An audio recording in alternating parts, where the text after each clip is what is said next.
भीड़ में एक मस्जिद में जिलेटिन फेंक करके वहां पर ब्लास्ट करने की कोशिश की गई। वहां किसी को चोट भी लगी है, दीवारों पर उसका असर हुआ है। मैंने खुद तो देखा नहीं है, हम न्यूज़ में आ रहा है। लेकिन जिलेटिन जो है ना, ये आतंकवादी लोग इस्तेमाल करते हैं।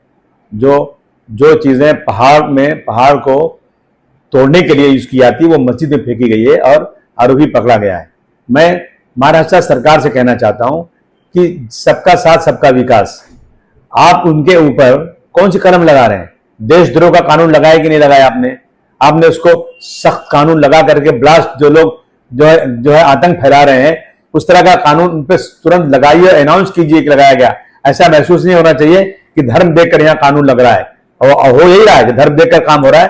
लेकिन अभी मैं सरकार से पूछना चाहता हूं कि इस पे कौन कौन सी कलम लग रही है, और इसको जो है आतंकवाद के केस में लिया गया कि नहीं लिया गया, देशद्रोह के केस में लिया गया कि नहीं लिया गया।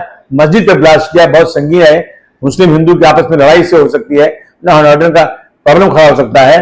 तो तुरंत सरकार जो है इस पर सख्त कानून लगाए और जनता को बताए कि हमने जिस तरह से मुसलमानों पे कानून लगाया है, उसी तरह से हम हर धर्म के साथ लगाएंगे।